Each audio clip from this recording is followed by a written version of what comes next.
I wrote no introduction for this video, so just really quick, just remember to like, comment, and subscribe, and check out my Patreon. That is all. When it comes to capitalism, or at least capitalism as we know it, someone is always paying a hefty price.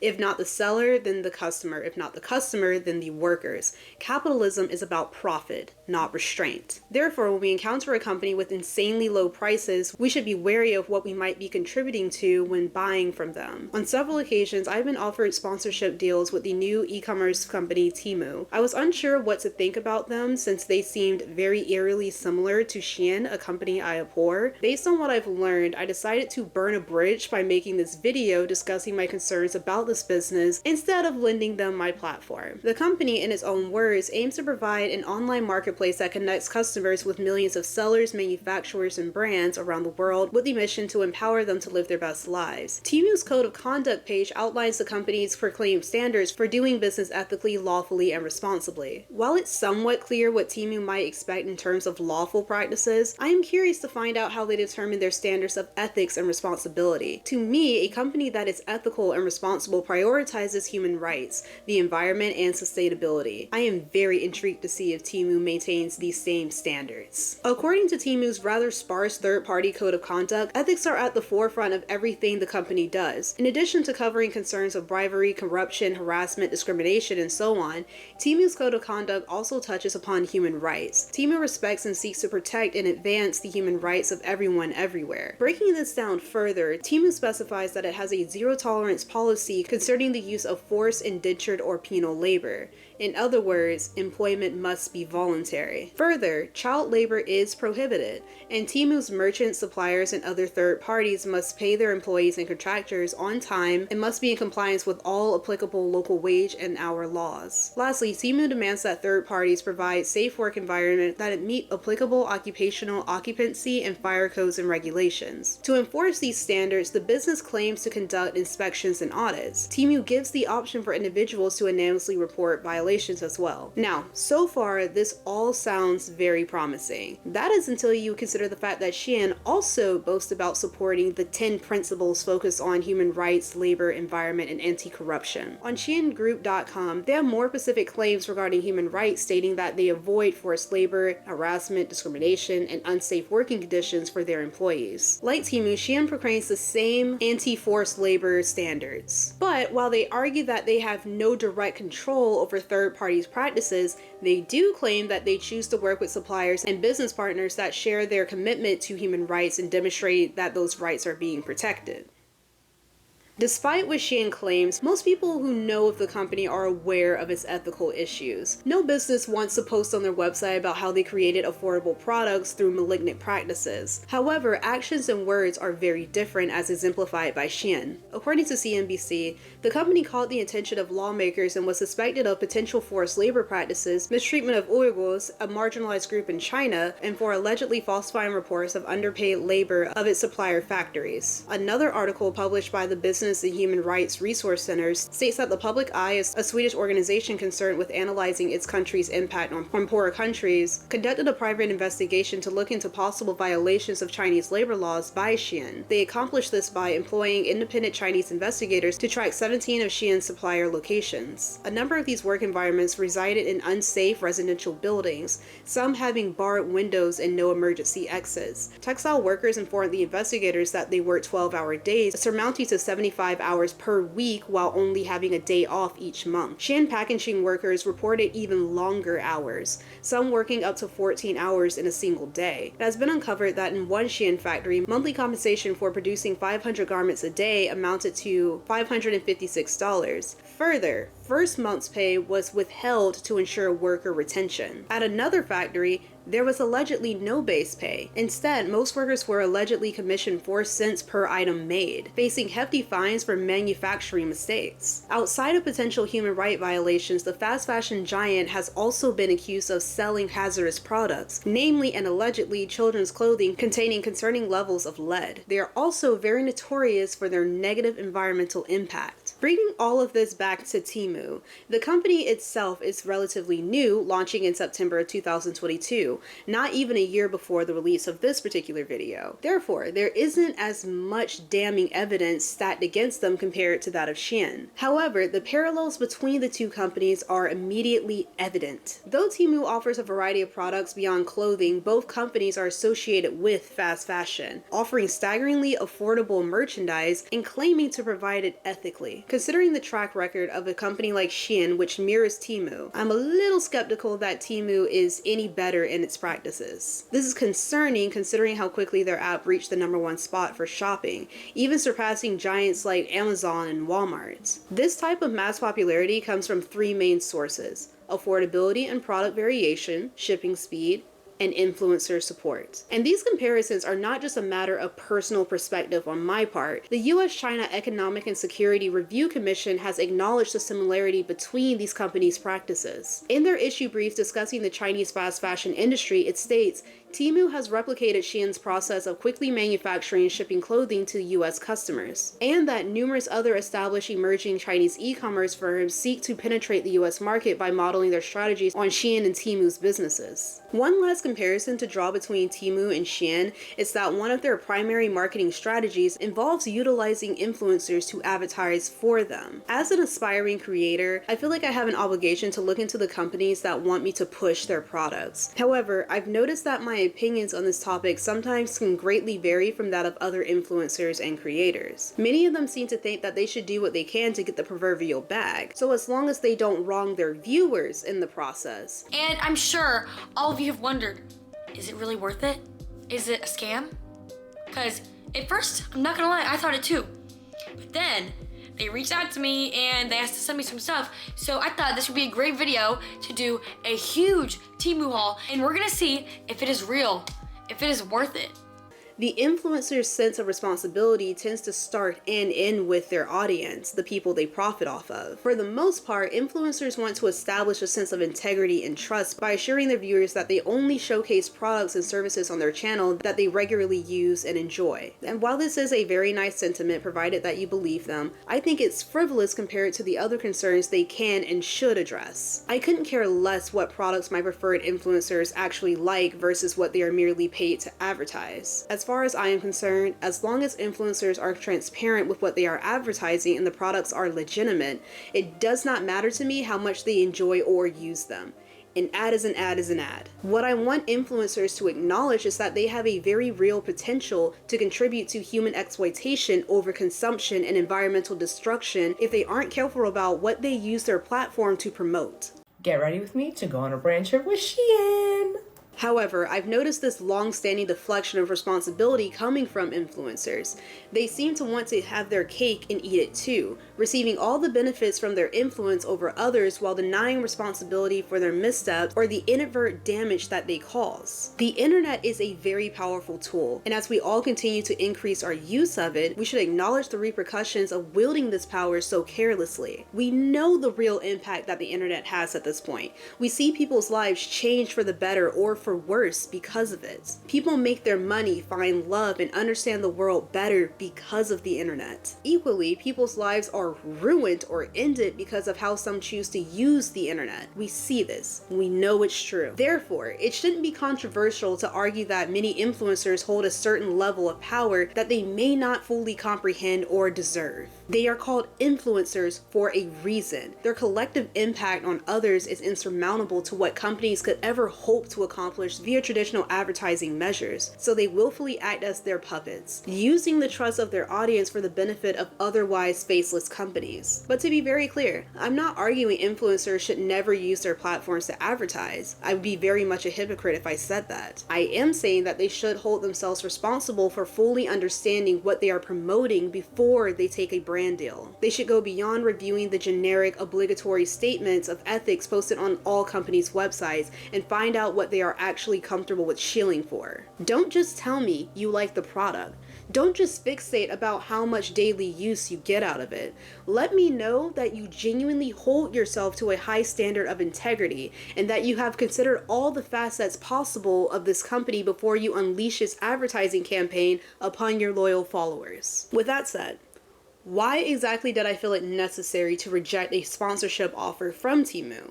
What exactly do we know about this business, and is my skepticism of them warranted? First, I want to acknowledge that it's a little too early to adequately answer all of this for Temu specifically. As I stated previously, it is a business that hit the market not even a year ago. However, PDD Holdings, the company that owns Temu, has faced scrutiny for its other e-commerce platform, Pinduoduo Incorporated. Granted, most of these controversies were centered around the claims of the business selling substandard, counterfeit, and illegal products, but what is perhaps most concerning about Pinduoduo is the accusations for harsh working conditions and hours. An article published by Business Human Rights discussed a couple of tragic employee deaths seemingly associated with the company's inhumane working practices. The article states that a woman in her 20s by the name of Faye collapsed and died when making her way home after a long shift. Not long thereafter, the company confirmed a second employee death, an engineer by the name of Tan, also in his 20s, who died of suicide by jumping to his death. Both instances occurred the year before Temu launched. Of course, the company released shallow statements regarding how upsetting the deaths were and how they would review their options to cultivate better working conditions and provide additional support for employees.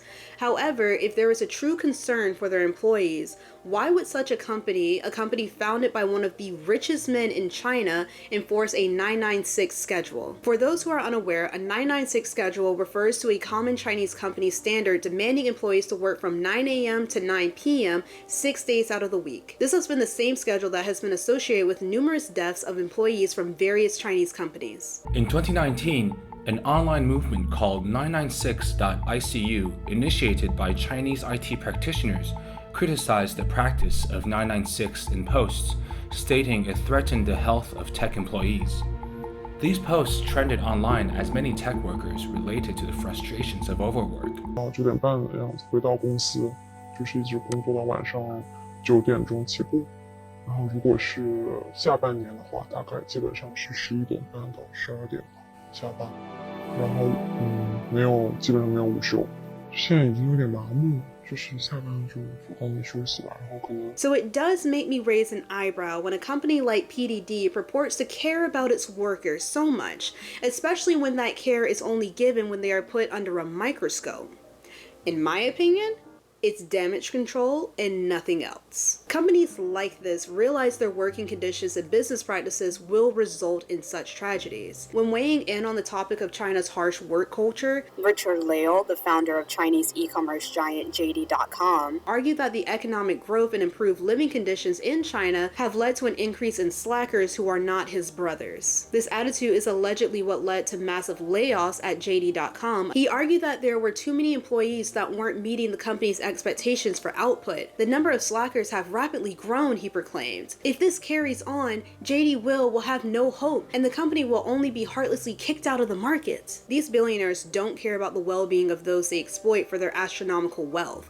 They only care about the well-being of their companies. Still, so as long as Western consumers remain ignorant, these callous businessmen can continue to create new e-commerce platforms under unfamiliar names and profit off of those who would otherwise take issue with their past misdeeds. After all, no one is going to bother looking into a company or its history, not when instant gratification is the primary motivator in our society. Influencers want money, and their audiences want cheap, accessible products. It's a win-win, right? Nothing changes, no one speaks out, and Western consumers help perpetuate a system of exploitation using the excuse of ignorance and powerlessness. But we have no excuse. It's time to take some accountability and realize that if we as both influencers and consumers can make companies this successful, we can also withdraw our support and demand more from them. We all have the resources at our disposal, all the information and all the modes of communication. Companies cannot easily hide their transgressions any longer. We just choose to ignore what they do. Why? Some claim that there is no other option for impoverished individuals. Such companies thrive not because of jadedness, but because there are very few affordable options beyond those that propagate human rights violations. I want to cover this argument in more detail later in this video, but for now, I want to bring attention to the issues of environmental protection and sustainability. At some point, It seems like a lot of us have stopped caring or even thinking about the environment. We are all very concerned with our contrasting identities and experiences to the point where it seems like we have forgotten that the one thing that truly binds all of humanity is the fact that we live on the only goddamn planet known to sustain life as we know it. It's frightening and almost impossible to conceive what could happen if we destroyed our world beyond repair. Many people have attempted to argue that there are other more pressing matters to tend to, but these conversations will matter very little if we aren't alive to continue them. A lot of people ask very skeptically what they can even do to make a difference, but what we should as consumers actually be asking is what can we stop doing? One of the most damaging aspects of the internet, beyond creator drama, lowered attention span, and supposed Chinese spyware, has been its effects on the environment. NFTs, hauls, fast fashion, rampant overconsumption. The internet has either created or facilitated these problems. We are insatiable. We all need more, but more is never enough. Thus, we think that we need cheaper options that not only rely on human exploitation, but also hasten the depletion of resources, increase pollution, and unsustainable levels of consumption. Our lives have been commodified to such an absolute level, but infinite growth, infinite consumption, it's all unsustainable without infinite resources, which we do not have. It's not strenuous to find examples of how fast fashion contributes massively to environmental issues. One study helps illustrate the problems bred from fast fashion industry, stating it relies on cheap manufacturing, frequent consumption, and short-lived garment use. It then continues discussing just how much goes into clothing production. The textile and fashion industry has a long and complex supply chain, starting from agriculture and petrochemical production for fiber production to manufacturing, logistics, and retail. Each production step has an environmental impact due to water, material, chemical, and energy use. Many chemicals used in textile manufacturing are harmful for the environment, factory workers, and consumers. This should be very concerning since such production has doubled within the last couple of decades. That's not to mention the increase of plastics used in clothing,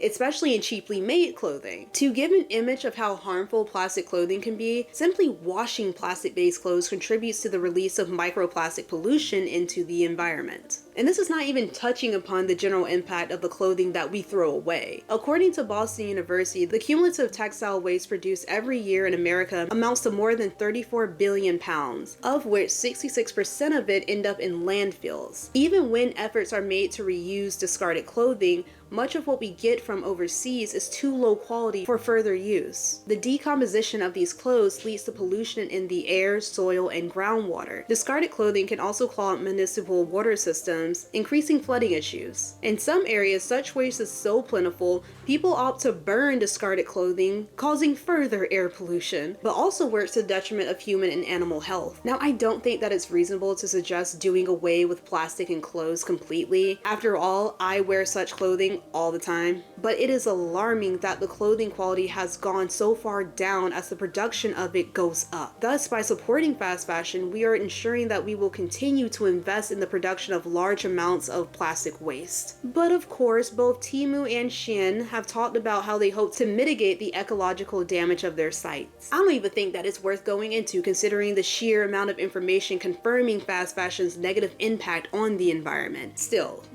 we will see what they have to say about the topic and analyze if their efforts are enough to counteract the damage that they have caused, according to other experts. Starting first with Shein.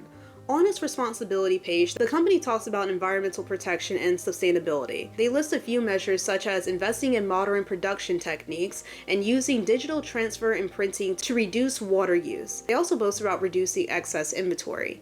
In my opinion, this may just be incidental to their business model in general. I'm not sure why an exclusively online business focused on the rapid production to keep up with fast-moving fashion trends would need to keep a large backstock. But at least they were nice enough to dump their returned or unsold garbage quality clothing into countries in need. Later on, we will cover in more detail why tossing our unwanted clothing into less fortunate countries isn't necessarily a good idea. One last last point that I want to make is that reducing backstock is only tackling part of the problem.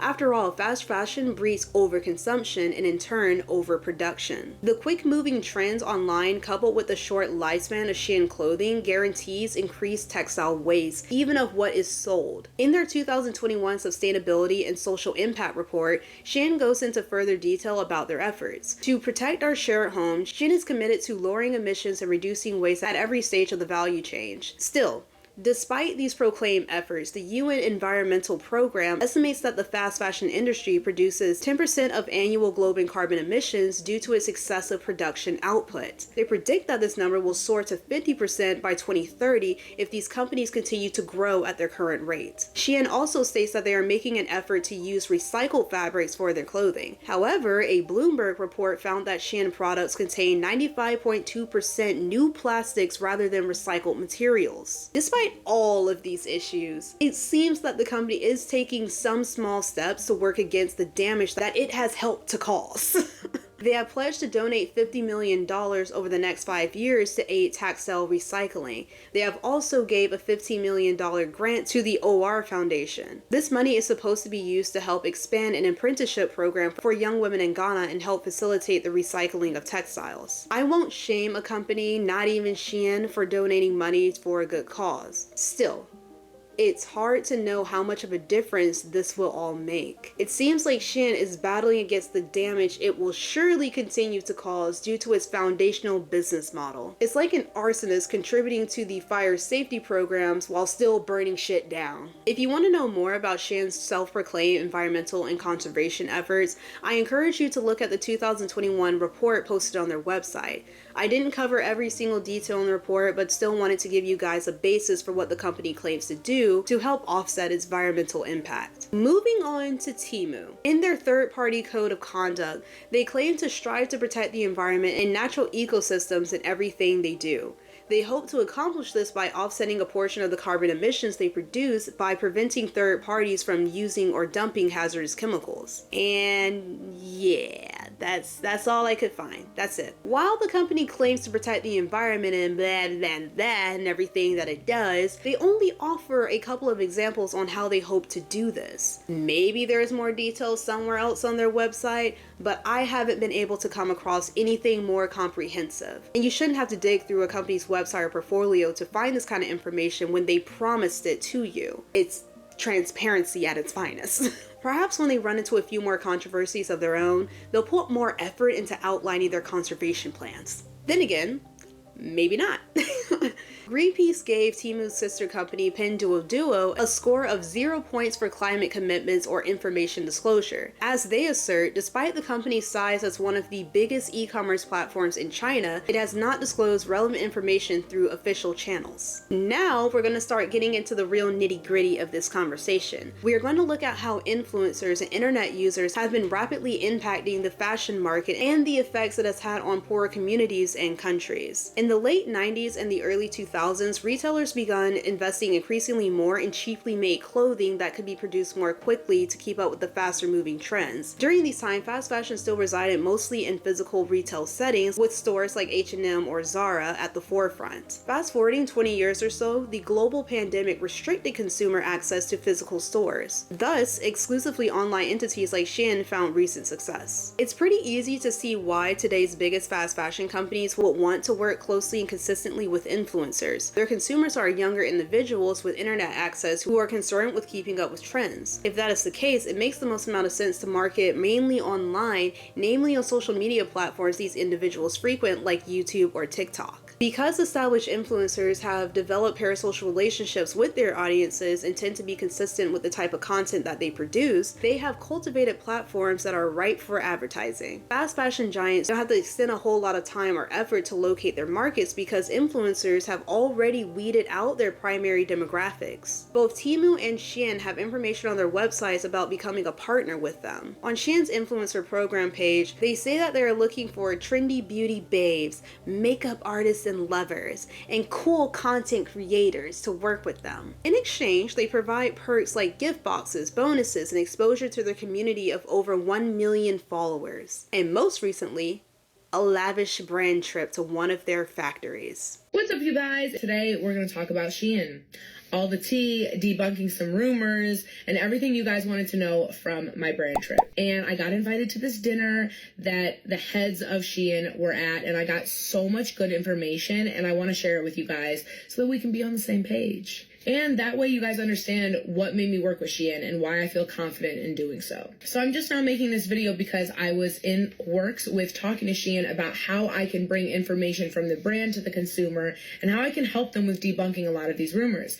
We've come together, signed a contract, I signed a deal with them, and they have come all the way correct. So that's the first thing I want to note, is that they take care of their creators. So when it comes to sustainability, when it comes to an ethical code of conduct, from my understanding, Shein is doing everything they possibly can. So basically, a breakdown of the company and how they work. They branch out to manufacturers to create their clothing outside of Shein. Now, these manufacturers have to apply by a code of conduct that aligns with the international labor laws. So it's not even Shein's laws, but it's the international labor laws. So within this code of conduct, they cannot have improper labor practices. They have to have responsible manufacturing, civic rights, and worker safety at all times. If they don't, they get cut off immediately, and they can no longer manufacture for Shein. So some other things I gathered was Shein's goal is to make low-cost, affordable clothing. It gives the ability for all people to partake in fashion, which I think is so important. Not only affordability, but size inclusivity. They go up to a 4X, which a lot of fast fashion brands don't. They also have fabrics that are ethically made. They have a ton of recycled fabrics. If you look at their carbon footprint, they also have a very low carbon footprint compared to many fast fashion brands. Do I even need to waste time explaining to you guys why that entire video was a bunch of bullshit?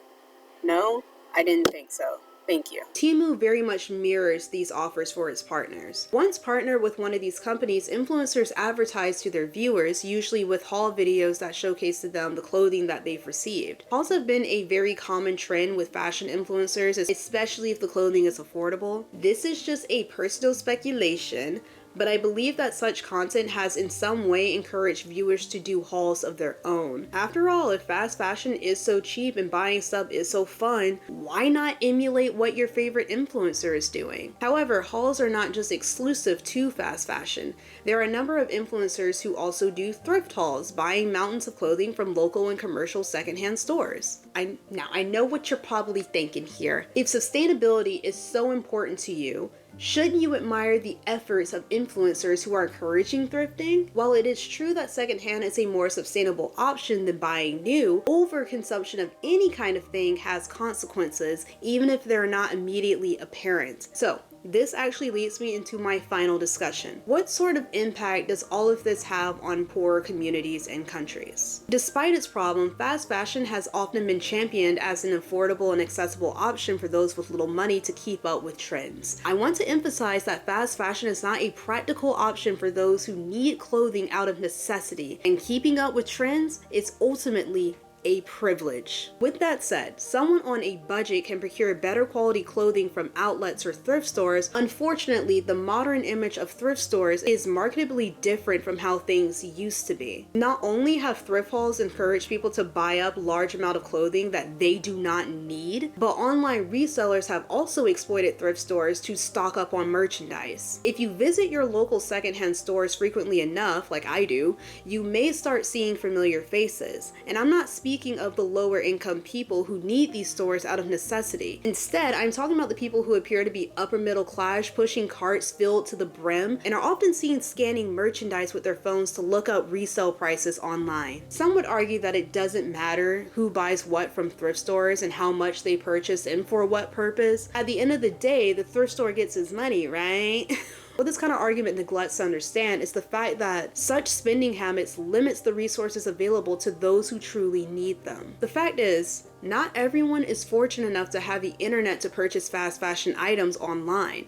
They may not even have an accessible place to ship them to. However, one thing is certain, they can still find plenty of fast fashion options at their local thrift stores. With quality items being brought up by resellers and haulers and fast fashion customers excessively donating their unwanted clothing, poor people probably have more access to fast fashion than they could ever want. What's worse, they often end up paying more for this clothing than what they would actually pay online, since the people running these stores are not always aware of what fast fashion is. However, shopkeepers are very aware of what merchandise resellers are targeting. More and more thrift stores are becoming savvy to popular brands and how to identify vintage items, raising the prices and further decreasing what those with limited funds have access to. Results of this amounts to those who need thrift stores are having their options depleted thanks to the effects of the online fashion industry, often paying more than what they should for lower quality items that they won't truly get that much use out of. Now, I know that some people watching might feel absolved from their unbridled consumption because they are always sure to contribute to their local thrift stores. Sure, they buy a little too much, but when they're done with everything, they are always sure to donate what they don't want instead of throwing everything away. It goes without saying that throwing away a bunch of clothes isn't really ideal. And as many might have guessed, it's usually poor and/or marginalized communities that suffer the most from the effects of textile waste. Still,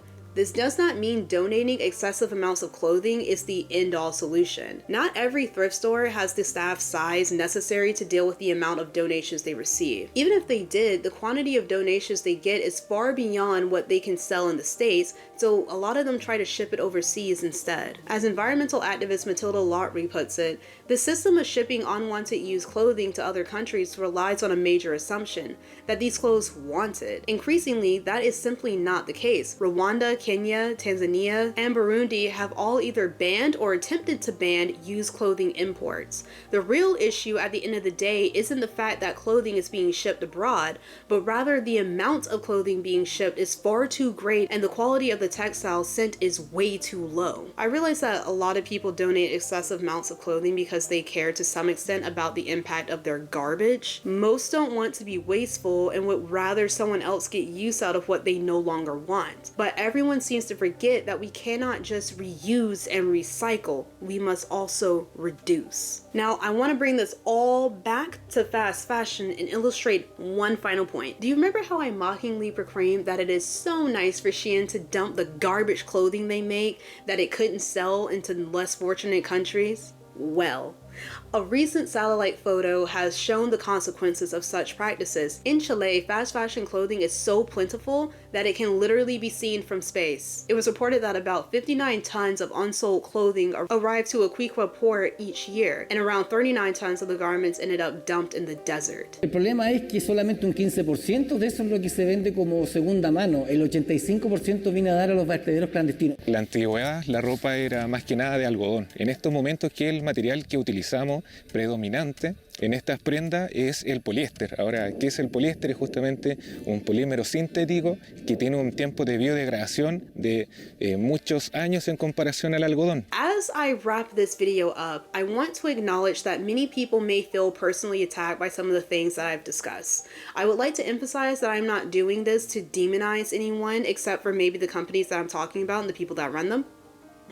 However, for fast fashion consumers, online retailers, and influencers, it is my belief that most of these people are good-natured, just misguided. I think we have some understanding of how we fuel certain problems, but may not realize how bad the issues are or how much we actually contribute to them. I think we all fall into this mentality that we can only repair what has already been done, when in reality, many of the issues I've discussed are ongoing. So we should try to avoid contributing to them further, not just counteracting damages. This means that we have to take more personal accountability as consumers. I was once in the mentality that the real differences needed to come from policy changes to guide businesses on how to do better. And while that is still very much true and something that I still very much believe, with the current state of the internet, we have a lot more direct impact on what markets are thriving. And plus, I have so little faith that any government will do what is necessary to make the needed changes. I don't think it's reasonable to expect people to do the amount of research that I did for this particular video to find out if every single purchase they make is ethical or sustainable. That's ludicrous. I don't even do that. I just particularly hate these two companies. However, by being more conscientious about our spending habits, I think we can begin to make the right decisions, resulting in a better standard of living for everyone. By choosing better quality items and investing in longevity instead of succumbing to more frequent consumption, we can, in the long run, save money and the environment. Hopefully, we can also help businesses see that we don't need them to overproduce and overwork their employees in efforts to feed our relentless avarice. I understand that some people suffer from deeper problems and shopping is merely a symptom of a greater issue. Much of this is bred by the consumerism encouraged in our society. We are taught that our worth is attributable to the stuff that we own, so it's hard to break free from that mentality. Turning to influence though, I have a lot less sympathy for you guys. You guys wanted the responsibility of impacting the lives of thousands. You are eager to profit off of your audience's trust and admiration of you. And for some of you, this is your only job, influencing. It is quite a privilege that you get to live the life that you do and thrive off of this type of career. Many of you claim to just be good people who are trying to make an honest living. But at what cost? If you aren't actually taking the time to review the businesses that you are asked to partner with, you need to do better. Lastly, I want to discuss the youngsters online, particularly Gen Z. Gen Z is inarguably one of the most liberally minded generations to date, for better or for worse. While they do talk about a variety of social and political issues, Gen Z is often very quick to condemn others for their wrongdoings, but are equally apt to deflect when criticism comes their way. At some point, we have to realize that change is not always going to be easy or fun. While many are very quick to point out the shortcomings of capitalism, Gen Z are some of the most frivolous consumers I have ever seen. What I want us to do is be more open in seeing the flaws within ourselves, reflecting on them, and making the hard decision to do better. That means turning away from your desire for instant gratification. In the Western world, we talk a lot about privilege, a pastime which in and of itself reflects a certain level of privilege. As Westerners, regardless of our backgrounds, most of us can expect access to the technology necessary to voice our grievances to anyone who is willing to listen. Meanwhile, those in the countries that we exploit and destroy for our own personal gain are silent sufferers. They do not have the time or resources necessary to talk about their problems in the way that we do, or at least not on this big of a scale. Many of us would not survive a month living the way that these workers do, let alone a lifetime. If you live in the United States or a country that is similar, you have more privileges than any of those in countries with severely inadequate labor standards, poor living conditions, and ravaged ecosystems. We cannot claim to care about the downtrodden or the marginalized if we are not willing to look beyond what is right in front of us. This does not mean that we cannot continue to have much needed conversations relevant to our own countries, but we should also not shy away from the larger impact we have on the world. We are more connected than ever now. With that connectivity, we can either do a lot of good or continue to do a lot of harm. That choice is up to us. And I think that is all I have for you guys for now. So until next time, bye.